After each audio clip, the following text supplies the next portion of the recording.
Alhamdulillah, segala puji untuk Allah. Salawat atas Rasulullah. Allahumma salli ala Muhammad wa ala ali Muhammad. Pembahasan yang pertama adalah keringkasan perjalanan umrah dan keringkasan perjalanan haji. Lantaran kita di Indonesia ku hajinya haji tamattu', maka umrah dulu, baru haji. Baik gelombang pertama, gelombang kedua tetap sama-sama umrah. Nanti ketika haji ketemu bersua gelombang pertama dan gelombang kedua di Makkah. Karena di haji serentak.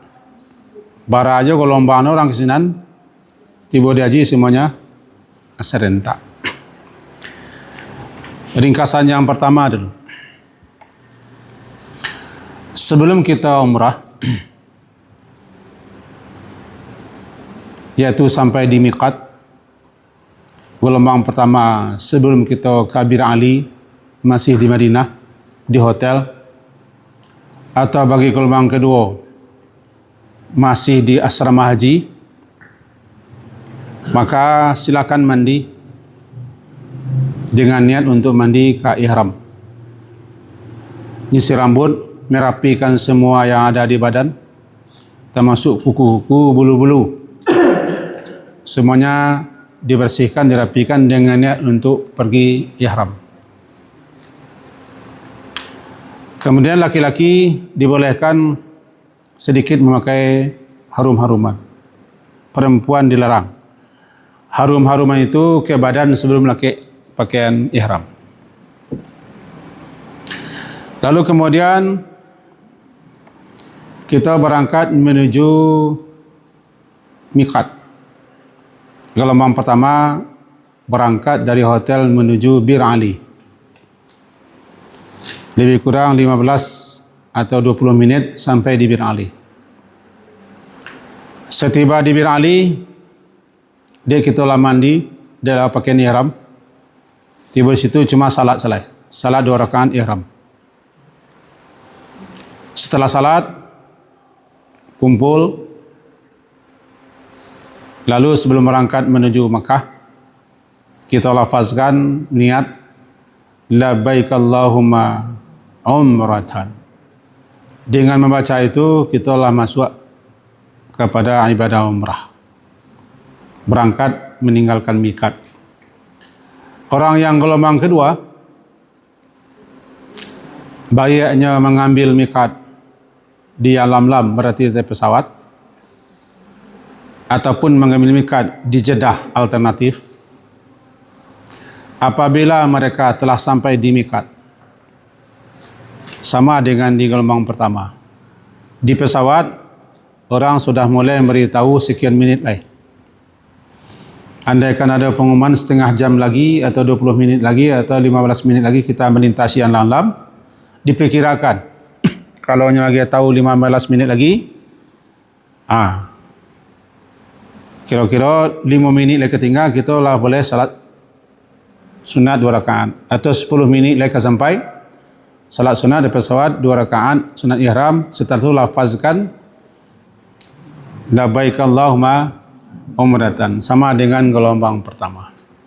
Jika mengambil miqat alternatif di Jeddah, ya di Jeddah semuanya, segala-galanya di Jeddah. Itu up to you. Terserah bapak dan ibu mana yang lebih dipilih. Kalau ambo kan ambo ndak kepain itu ndak ada nombor pilih. Kemudian dari miqat sampai ke Makkah, sepanjang perjalanan memperbanyak talbiyah.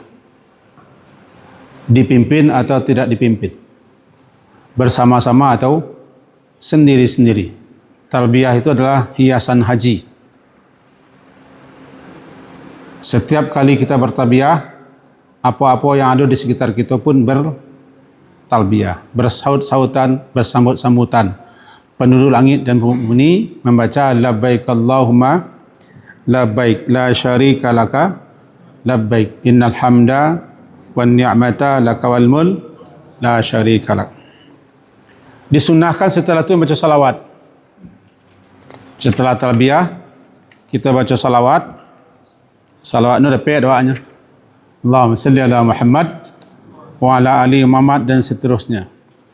Kemudian iringi membaca dengan Rabbana atina fid dunya hasanah wa fil akhirati hasanah wa qina adzabannar. Itu sunnah hukumnya. Sesampai kita di Makkah, yakni sampai di hotel, karena siapapun yang berangkat gelombang pertama atau gelombang kedua, ini harus ke hotel dulu. Ke hotel. Pakai sambil mau barik. Dia silakan. Salat pendek, salat panjang. Sesampai di hotel, membagi kamar, kemudian koper. Lalu kapan timingnya, kapan waktunya yang bagus, yang baik. Lalapai panik istirahat, berangkat menuju Masjidil Haram untuk tawaf. Jangan lupa kondisi kita masih ihram. Karena sejak melafazkan talbiyah di miqat, kita lah berlaku larang-larangan. Kapan berangkat ke Masjidil Haram yang paling tahu itu kondisinya, saatnya adalah orang yang akan pergi. Kamu tidak bisa menggambarkan karena situasi kadang-kadang bisa berubah. Jadi kapan timingnya, kapan waktunya, kapan kita lah pas rasanya berangkat. Bersendiri-sendiri, berombong-rombongan bersama di bawah komando atau tidak di bawah komando. Itu tergantung nanti bagaimana pelaksanaannya di bawah Bapak Ibu di Sinan. Karena kalau kita aro-aro orang kadang-kadang kita tercici ya. Tunggu, lah pulangnya orang taruh. Sinan pentingnya bersama-sama. Sebentar kita selesai dulu. Setelah selesai baru kita jawab insyaallah.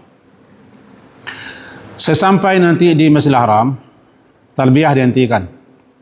Jadi dari hotel ke Masjidil Haram tetap membaca labbaik Allahumma labbaik. Jangan lupa memperbanyak. Tidak perlu ditunggu-tunggu orang untuk komando. Sebab pada asalnya talbiyah nak dikomando. Orang awak nak biasa dikomando. Tanpa komando orang awak diam. Lah sampai di Masjidil Haram berhentikan talbiyah.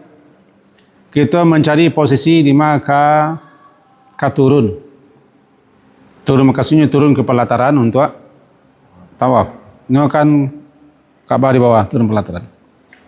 Sebagaimana kita praktekkan, turun ke bawah. Ketika mencari Ka'bah itu bacalah Allahumma antas salam wa minkas salam.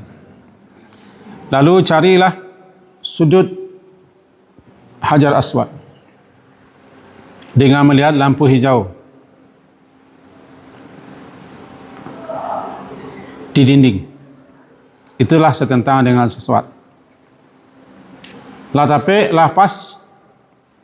Hati-hati jangan turut-turutan, jangan ikut-ikutan orang mangkit tangan, awak mangkit tangan. Padahal alun sampai le. Lah pas beko baru kita arahkan telapak tangan ke arah Hajar Aswad. Kita baca bismillah Allahu Akbar. Jangan lupa membuka pundak kanan. Kainiran di bawah ketiak, yang satu lagi tergantung atau terletak di atas pundak kiri. Itu berlaku untuk tawaf pertama kali. Untuk tawaf berikutnya tidak. Yang terbaik jangan dekat-dekat ke Ka'bah, karena konsentrasi massa luar biasa padatnya. Menjara lebih-lebih ibu. Diharapkan bapak-bapak, ibu-ibu serombongan-serombongan lah. Nah biasa berombong-rombongan lah.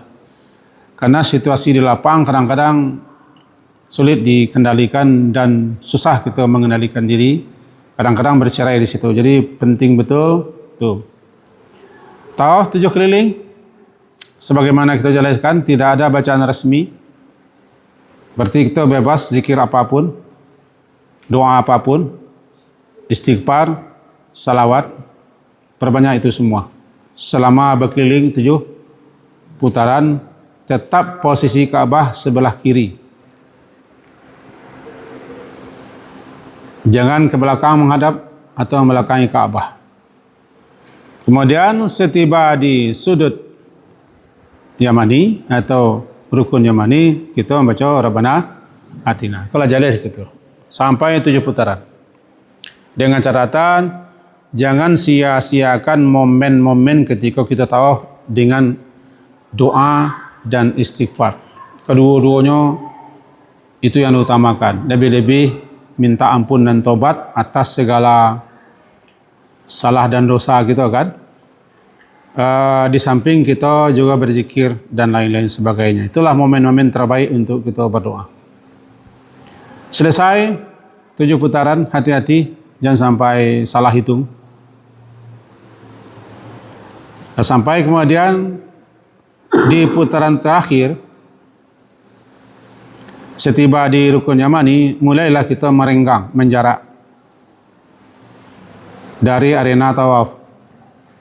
Tetapi sampaikan ke rukun aswad. Selesai itu kita mencari tempat salat.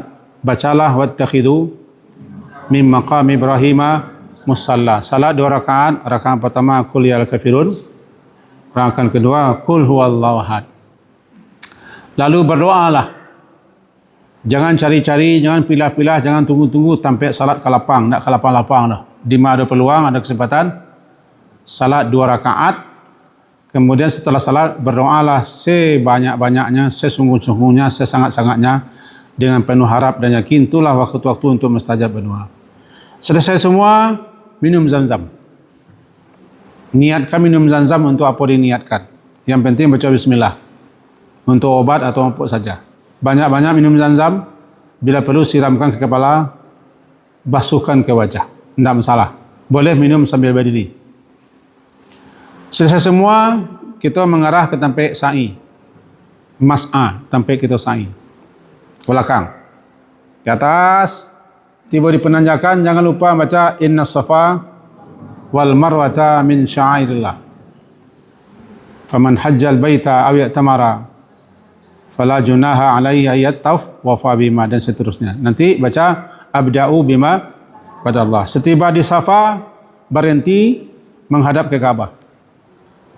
Di situ kita mengangkat tangan, membaca takbir 3 kali, lalu membaca tahlil sampai ahzamal ahzaba wa'dah. Lalu berdoa sebanyak-banyaknya, ulang itu 3 kali. Selesai kali yang ketiga, mulai sa'i, bismillah. Sa'ilah Safa ke Marwah 1. Tiba di Marwah, lakukan hal yang sama sebagaimana kita lakukan di Safa, menghadap Kaabah. Selesai turun, arah ke Safa 2. Jadi hitungan pertama Safa Marwah, hitungan kedua Marwah Safa. 3 Safa Marwah, 4 Marwah Safa, 5 Safa Marwah, 6 Marwah Safa, 7 Safa Marwah, berakhir di Marwah. Selesai 5, sampaikan ke puncaknya, kemudian selesai, lalu baca alhamdulillah dulu. Alhamdulillah selesai kita melaksanakan umrah.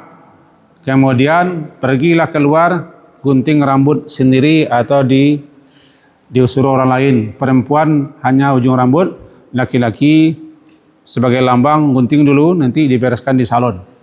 Selesai itu semua, bacalah doa. Minimal kita baca doa Rabbana taqabbal minna innaka antas samiul alim wa tub alaina innaka antat tawwabur rahim. Dengan begitulah selesai umrah. Tinggal menunggu haji. Tanggal 8 Zulhijjah. Antara umrah dan haji itulah masa-masa kita jeda.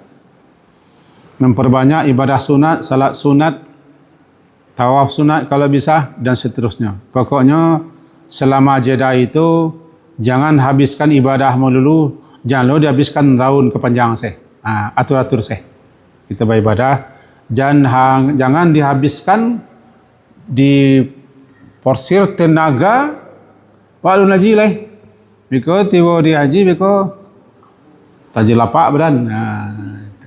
Itu umrah. Nah, kita hentikan sejenak. Silakan bapak-bapak bertanya tentang umrah saja dulu, nama masih ragu.